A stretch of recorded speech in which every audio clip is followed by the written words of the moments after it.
बात करेंगे कि ये दाद खुजली होता क्यों है। दाद और खुजली एक प्रकार की स्किन डिजीज एक प्रकार का है, त्वचा संक्रमण है। ये होता क्यों है, इसके होने के पीछे क्या लॉजिक है, ये दाद खुजली मनुष्य के शरीर में होता क्यों है। तो इसके अगर हम लोग गहराई में जाते हैं तो सबसे पहले हम लोग ये जान लेते हैं कि इसका जो कारण है वह है आपको एक सूक्ष्म जीव, जिससे हम लोग जनरली आम बोलचाल की भाषा में कवक, हिंदी में इंग्लिश में फंजाई के नाम से जानते हैं। ये फंजाई एक बहुत ही संक्रामक सूक्ष्म जीव है जो अपनी जनसंख्या मतलब अपनी संख्या को काफ़ी तेज़ गति से वृद्धि करता है, पॉपुलेशन को ग्रोथ काफ़ी तेज़ी से करता है और स्किन पर अनेक प्रकार के डिजीज़, खाज, खुजली, दाद, ये सब बहुत प्रकार के एक्जिमा, बहुत सारे कॉज बनते हैं। तो सवाल है कि ये हमारे शरीर में क्यों पनप पाता है, ऐसा क्या है जो जिसके कारण ये हमारे शरीर। सबसे इम्पोर्टेंट चीज़ है कि साफ़ सफाई की कमी। हम लोग साफ़ सफाई को प्रॉपर वे में, जिन अंगों को, जिन क्षेत्रों को, शरीर के जिन पार्ट की सफाई बढ़िया से नहीं करते हैं तो वहाँ इसको पनपने का मौका मिल जाता है। बड़े आराम से ये पनपता है और काफ़ी तेज़ गति से, खास करके ऐसे हमारे शरीर के क्षेत्र जहाँ पे नमी महसूस हो। तो नमी कहाँ महसूस होती है, खास करके जो हमारे कांख हैं, जांघ हैं, जहाँ पे दो जगह दो पार्ट हमारे टच करते हैं वहाँ नमी महसूस होती है। जल की कुछ मात्रा या पसीना वगैरह आता है जो वहाँ पर रहता है, प्रॉपर तरीके से उसकी सफाई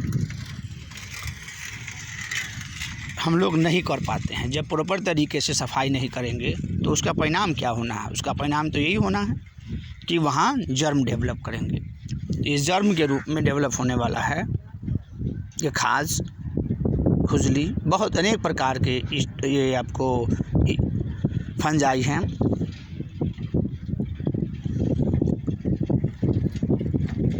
ईस्ट, मोल्डस,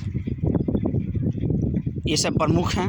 इसके अलावा और भी बहुत सारे आपको फंजाई के प्रकार हैं जो हमारे शरीर में, ह्यूमन बॉडी में स्किन डिजीज़ के कारण बनते हैं।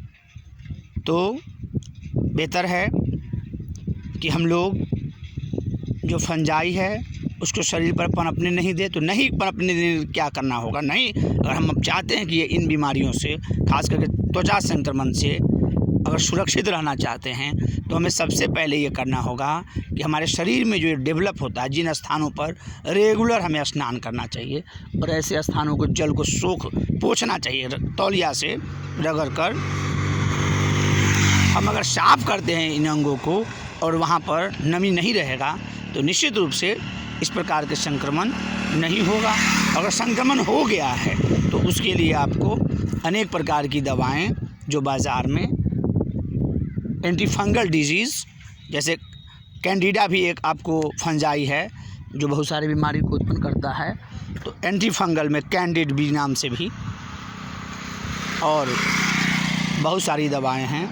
क्लोमेट्राजोल भी है, बेथामेथासोन भी है और भी बहुत सारी दवाएं हैं जिसका प्रयोग आप कर सकते हैं, जिसके एक दो बार अप्लाई कर देने से इसका रफ्तार, इसका ग्रोथ कम हो जाता है। लेकिन सवाल यह है ये रीजनरेट कर जाता है, ये पूर्णतः ख़त्म नहीं होता, ये रीजनरेट कर जाता है। समझिए कि इसके लिए हमारा शरीर एक खेत की एक परत की तरह है, भूमि का एक परत है और उस पर एक पौधे के रूप में ये पनपता है। तो इसे पनपने नहीं दिया जाए। और जब हम दवा अप्लाई करते हैं, मेडिसिन अप्लाई करते हैं, फंजाई का संक्रमण है तो ऐसे कंडीशन में हमें साबुन के प्रयोग से बचना चाहिए। या साबुन उसके लिए आता है स्पेशली केटाकोनाजोल सोप, तो उसका प्रयोग कर सकते हैं। केटाकोनाजोल आप ऑइंटमेंट का प्रयोग कर सकते हैं जिससे आपको इस समस्या का समाधान मिलेगी। और सबसे जो इम्पोर्टेंट बात है वह है कि हम उसको रोकें, नमी नहीं होने दें, हमेशा नियमित रूप से शरीर की सफाई करें, ज़्यादा ऐसे कपड़े का प्रयोग नहीं करें जो पसीना को शरीर में वहाँ कहीं स्टोर करने का, रोकने का काम करता हो। और स्नान तो हमें गर्मी के दिनों में नियमित एक बार नहीं तो दो बार, दो तो नहीं तो कम से कम एक बार तो निश्चित रूप से करना ही होगा। तभी हम इस स्किन डिजीज़ एक प्रकार से बच पाएंगे।